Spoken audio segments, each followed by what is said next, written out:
आज हम लोग समझेंगे इस वीडियो में कि मोलरता का सवाल कैसे लगाया जाता है। इस वीडियो में हम लोग यही समझने वाले हैं कि मोलरता का सवाल कैसे लगाते हैं। तो इसमें दिया क्या गया है सवाल में कि 20.6 ग्राम NaBr यानी सोडियम ब्रोमाइड को 20 ml जल में घोला गया है। प्राप्त विलयन की मोलरता क्या होगी।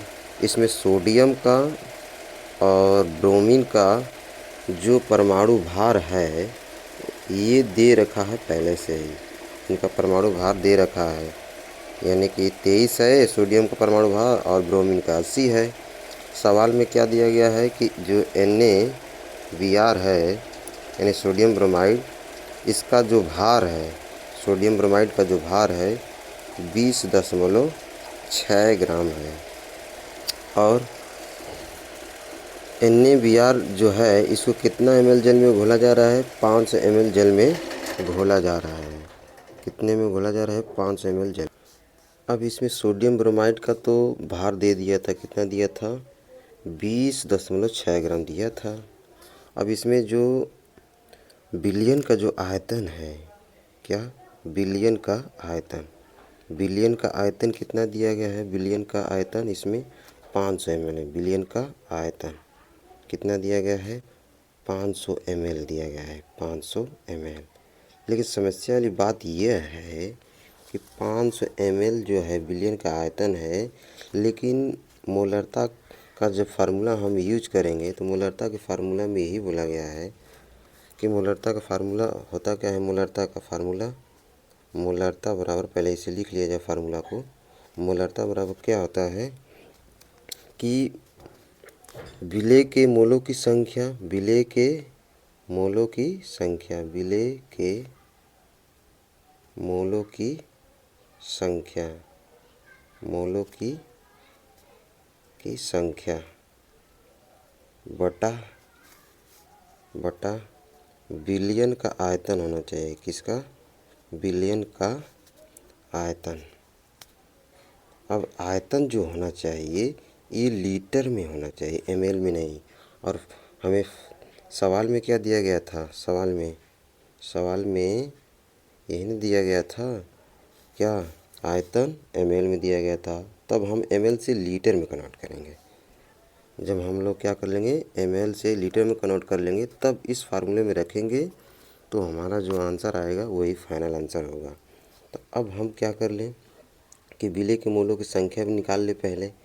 तो विलेय के मोलों की संख्या का फार्मूला क्या होता है, तो मोलों की संख्या का फार्मूला आप लोगों को अच्छे ढंग से पता है कि विलेय के मोलों की संख्या, चाहे किसी के भी मोलों की संख्या यदि निकाला जाए, चाहे विलेय हो या विलायक हो, किसी के भी मोलों की संख्या यदि निकालते हैं तो एक ही फार्मूला आता है, स्मॉल n बराबर विलेय के मोलों की संख्या बराबर क्या होता है, पदार्थ का भार, पदार्थ का भार, कोई भी पदार्थ हो, पदार्थ का भार होना चाहिए, पदार्थ का भार बटा में पदार्थ का अणु भार होता है। क्या होता है, पदार्थ का अणु भार होता है।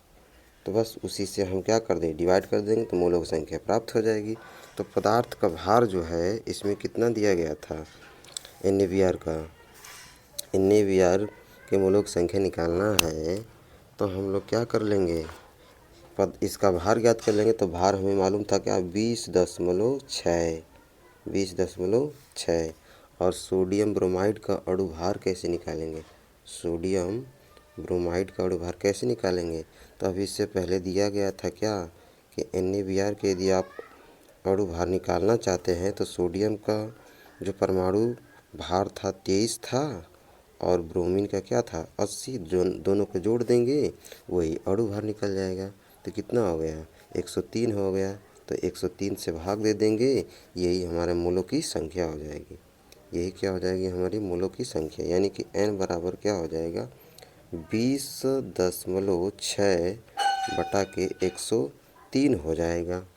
अब इसी में भाग दे देंगे, डिवाइड कर देंगे। तो डिवाइड करने पर, भाग देने पर कितना नंबर आ जाएगा, इसमें भाग दे रहे हैं तो, यानी कि 20.6 में हम भाग देंगे कितना का, 103 का। तो 0.2 मोल आ रहा है। कितना आ रहा है? 0.2 मोल आ रहा है। अब ये हमारे मोलों की संख्या आ गई क्या? 0.2 मोल आ गया। अब मोलों की संख्या तो हमें पता हो गया। अब इसी की सहायता से हमें जब मोलों की संख्या पता हो गया, क्या आ गया था? 0.2 आ गया था। तो अब हम विलयन का आयतन निकाल लें। विलयन का आयतन, तो विलयन का आयतन हमें मालूम था, क्या था? 500 ml था, यही था 500 ml। लेकिन हमें इसी लीटर में कन्वर्ट करना है, तो क्या कर लेंगे? 500 में 1000 का भाग दे देंगे, 1000 का भाग दे देंगे तो ये लीटर में कन्वर्ट हो जाएगा, यानी कि 1/2 लीटर आ जाएगा विलयन का आयतन। तो विलयन का आयतन क्या आ जाएगा? 1/2 लीटर। अब हमें मालूम हो गया क्या? कि विलेय के मूलों की संख्या प्राप्त हो गई और विलयन का आयतन भी प्राप्त हो गया हमें। तब हम मोलरता आराम से निकाल सकते हैं। तो मोलरता बराबर क्या हो जाएगा? मोलरता बराबर विलेय के मूलों की संख्या, 0.2 आया है, बटा विलयन का आयतन कितना आया था? 1/2 लीटर आया था। अब ऊपर मल्टीप्लाई हो जाएगा तो 0.2 का गुणा हो जाएगा, किस में? 2 में हो जाएगा। जब 2 में हो जाएगा तो कैलकुलेट करने के बाद क्या आ जाएगा?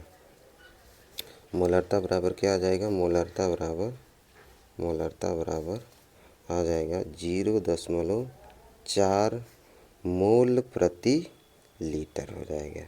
मोल प्रति लीटर, यही हम लोगों का क्या हो जाएगा? फाइनल आंसर हो जाएगा। यही इस सवाल का क्या हो जाएगा? आंसर हो जाएगा। बस इस वीडियो में इतना ही था।